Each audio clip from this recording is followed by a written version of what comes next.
만난 사람들의 삶에 대해서 같이 이야기를 해보려고 합니다. 하나님을 만난 사람들, 하나님을 만나면 위대한 변화가 일어납니다. 그리고 신앙의 진보가 일어나게 됩니다. 야곱이 바로 그와 같은 사람이었는데요. 야곱은 몇 차례 그의 일생 가운데서 하나님을 만나게 되죠. 제일 먼저 만난 것이 형 에서를 피하여 밧단 아람으로 가는 그 길에 베델에서 만나게 되죠. 거기가 이제 야곱이 엄마 리브가로부터 귀로만 들어왔던 그 하나님을 직접 뵙고 경험하게 되는 첫사랑이 싹튼 곳이죠. 그리고는 이제 돌아오는 길에 밧단 아람에서 20년의 세월을 보내고 고향으로 돌아오는 길에 야복 나루터에서 또 씨름하는 장면을 통해서 하나님을 만나게 됩니다. 그 하나님을 만나는 그곳에서 야곱은 자신의 고집을 꺾고 항복을 하고 울면서 간구하는 그러한 신앙의 진보를 보였던 것을 우리가 지난주에 살펴보았습니다. 그리고는 이제 오늘 다시 한 번 더 만나게 되는데요. 야곱이 에서와 만나고 에서를 먼저 보내고 뒤따라 가겠습니다라고 해놓고는 이 야곱이 세겜이라고 하는 땅에 머무르게 됩니다. 잠시 있다 갈 생각이었는지 모르겠지만 어떻게 하다 보니 시간이 벌써 흘러 10년이 흘러버렸습니다. 그리고는 거기에서 몹쓸 일을 당하죠. 그의 딸 디나가 그 땅에 있는 추장 세겜에게 강간을 당하는 겁니다. 그런데 그것으로만 끝나지는 않고 이 세겜이 디나를 흠모하여서 자신의 아내로 삼고자 야곱을 찾아와서 결혼을 요청을 하게 됩니다. 이때에 그 형제들이 너희들이 할례를 행하면 우리가 결혼을 허락하겠다라고 하면서 실제 속셈으로는 할례를 받고 있는 동안에 모든 남자들이 움직일 수 없으니까 그때 전부 다 복수의 피를 흘리게 하겠다라고 하는 그러한 복선을 깔고 그렇게 이야기를 한 거죠. 그러니까 야곱의 입장에서 보게 되어지면 딸 디나가 강간을 당하게 되는 커다란 아픔과 슬픔을 당하고 그 일로 인하여서 레위와 시므온을 중심으로 하여서 피해 복수가 일어나게 되었을 때에 그 이후에 가나안 사람들이 자기들을 가만두지 아니할 것에 대한 위협과 두려움에 벌벌 떨게 된 것입니다. 이와 같은 상황 속에 있는 야곱을 하나님께서 찾아오시죠. 그리고는 한마디 하십니다. 베델로 올라가라. 그 베델은 야곱이 떠나올 때 처음 하나님을 눈으로 배웠던 바로 그 자리입니다.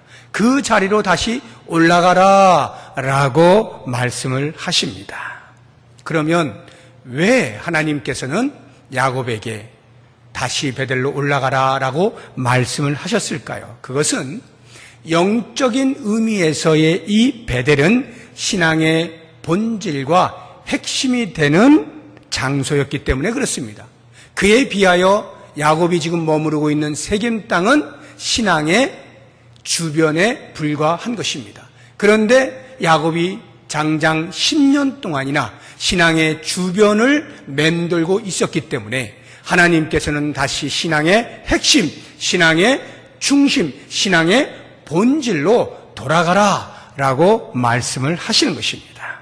하나님께서는 당신의 사람들이 신앙의 주변에서 어슬렁거리기를 원치 아니하시고 반드시 역사의 흐름 속에서 그 한 사람의 삶의 역사 속에서의 주인공으로 살아가기를 원하시는 거예요. 하나님을 만나 배웠고 하나님을 신앙하는 자들은 누구를 막론하고 전부 신앙의 주인공으로 살기를 원하시는 것이 하나님의 마음이기 때문에 하나님께서는 야곱에게 베델로 올라가라, 신앙의 본질로 다시 찾아가라 이렇게 말씀을 해주고 있는 것이죠.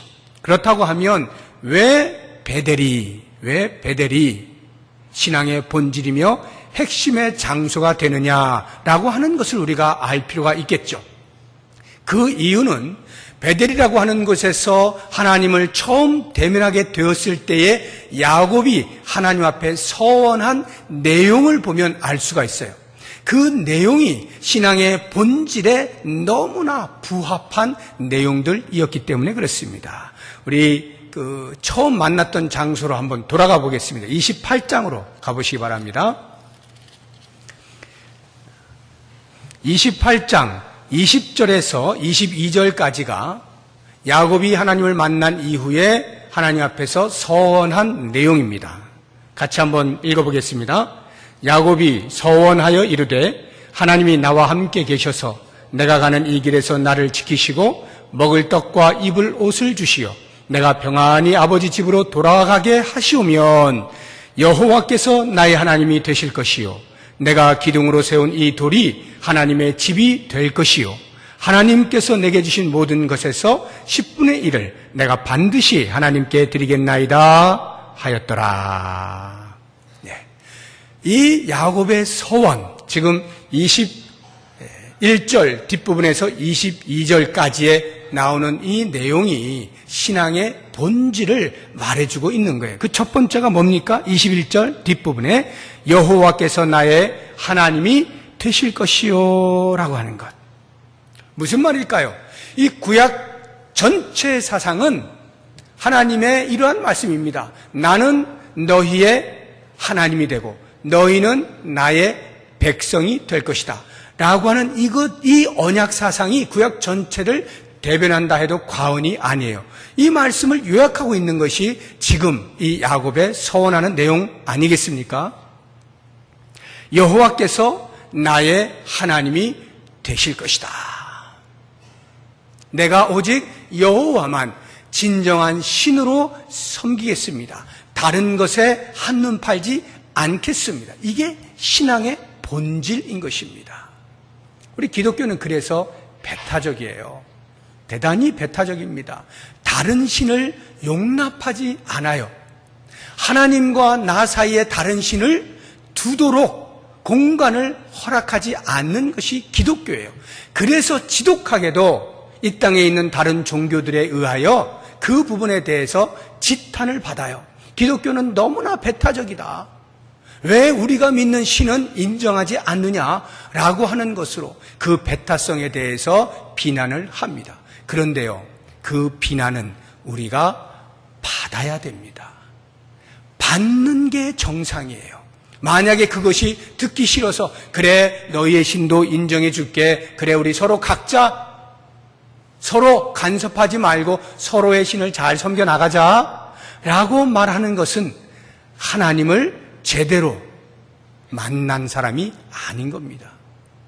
오직 여호와만이 진정한 신이시다, 한 분 하나님이시다 라고 하는 이 고백이야말로 기독교의 진수, 신앙의 본질이다 라고 하는 것입니다. 두 번째로 야곱의 서원을 보게 되면 22절 첫 부분에 내가 기둥으로 세운 이 돌이 하나님의 집이 될 것이요 라고 하는 것입니다. 그 세운 돌들이 하나님의 집이 된다는 게 무슨 말이에요? 하나님의 집이라고 하는 것은 성전의 의미는 하나님의 임재 아닙니까? 하나님이 임재함으로 거기를 우리가 성전이라 부르는 것인데, 이 돌이 세워진 곳에 하나님이 집이 된다라고 하는 말은 여기에서 내가 하나님을 예배할 것이다 라고 말하고 있는 것이죠. 다시 말하면 예배자로 살겠습니다 라고 하는 이 고백이에요. 내 평생에 나는 예배자로 살겠습니다. 그러면 그 의미는 꼭 베델에서만이 아니라 세겜에 있든지 바단-아람에 있든지 그곳에서 내가 하나님을 예배하면 하나님이 그곳에서 임재하시고 나의 예배를 받으시는 이러한 관계가 되겠죠. 그러면 왜 하나님께서 굳이 세겜에 있는 야곱에게 베델로 올라가라 합니까? 장소가 문제가 아니라 그 장소에서 서원한 이 야곱의 마음, 그것을 다시 회복하라는 거죠. 예배자로 너는 지금 서 있느냐라고 묻고 있는 것입니다. 그런데 조금 이따 보시면 알겠지만 야곱은 세겜에서 참 예배자로 살고 있지 않았거든요. 그러니까 하나님께서 베델로 올라가라, 예배자의 자리로 회복되어라 라고 말씀을 하고 있는 것이죠. 마지막 세 번째를 보시면 22장 뒷부분에 22절 뒷부분에 하나님께서 내게 주신 모든 것에서 10분의 1을 내가 반드시 하나님께 드리겠나이다.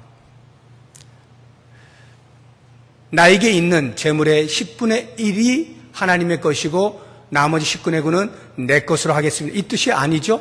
10분의 1을 드리겠다라는 말은 내게 있는 모든 재물이 주의 것임을 인정합니다 라는 뜻에서 10의 1을 드린다라고 하는 거예요. 다시 말하면 물질에 있어서 모든 것이 아버지의 것입니다, 아버지의 주권을 인정하면 다른 어떠한 영역에서도 인정하지 못할 것이 없죠.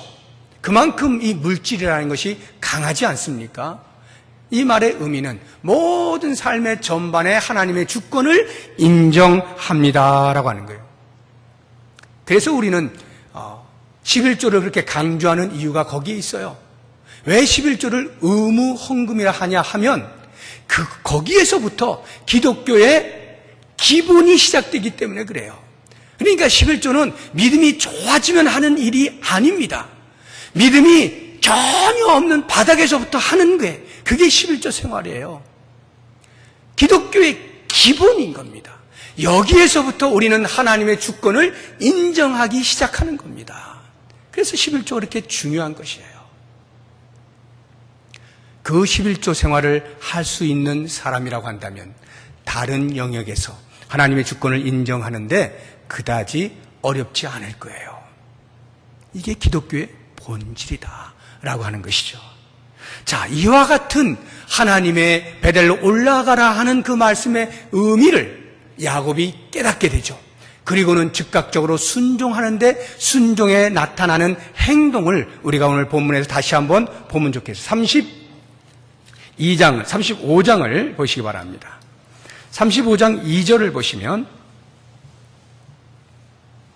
35장 2절 같이 한번 읽어보겠습니다. 야곱이 이에 자기 집안 사람과 자기와 함께한 모든 자에게 이르되 너희 중에 있는 이방 신상들을 버리고 자신을 정결하게 하고 너희들의 의복을 바꾸어 입으라.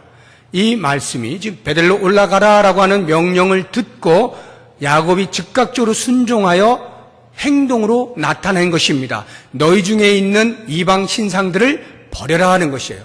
자, 이 말씀을 통해서 이미 야곱이 세겜이라고 하는 땅에서 하나님을 참되게 예배하는 자로 살고 있지 않았다는 것을 알 수가 있겠죠. 가족들 안에 바단 아람에서부터 왔든지 아니면 세겜 땅에서부터 얻었든지 우상을 섬기고 있는 일들이 있었다라고 하는 것입니다. 그것을 허용하고 있었다는 것입니다. 그런데 야곱이 신앙의 본질로 돌아가라는 하나님의 말씀을 듣고 즉각적으로 모든 우상들을 다 가지고 와라. 다 가지고 와라. 버려야 한다. 하고는 상수리 나무 아래 묻어버리지 않습니까? 이와 같은 즉각적인 순종이 필요하다라고 하는 거예요. 두 번째, 자신을 정결하게 한다라고 하지 않습니까? 자신을 정결하게 하라. 하나님 앞에서 죄악된 모습을 보였던 그 모든 것들로부터 돌아서라. 회개해라. 이제부터는 하나님의 백성이다. 거룩한 백성이다.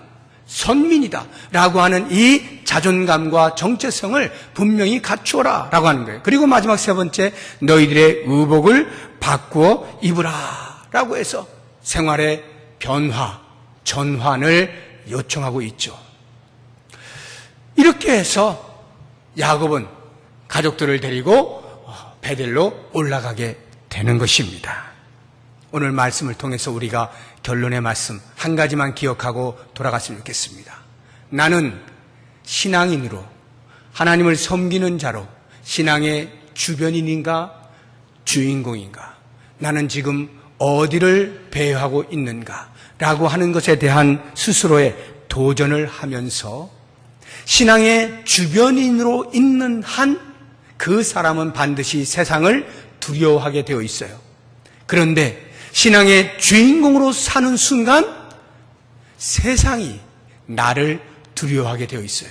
야곱이 얼마나 두려워합니까? 그 아들 레위와 시므온이 피해 복수를 하게 되었을 때 이제 가나안 사람들에 의해서 우린 다 죽었다 하고 두려워 벌벌 떨지 않습니까? 그런데 베델로 올라가라는 말씀에 순종하여 다 버리고 올라가게 될 때 어떤 일이 일어나게 됩니까? 놀라운 일이 일어나게 되죠. 5절 말씀 보세요. 35장 5절 말씀 보고 말씀을 마칩니다. 같이 읽어봅니다. 그들이 떠났으나 하나님이 그 사면 고울들로 크게 두려워하게 하셨으므로 야곱의 아들들을 추격하는 자가 없었더라. 세상이 두려워하는 거예요. 신앙의 주인공으로 살면, 신앙의 본질을 붙잡고 살면 세상이 우리를 두려워해요. 어떻게 사시겠습니까?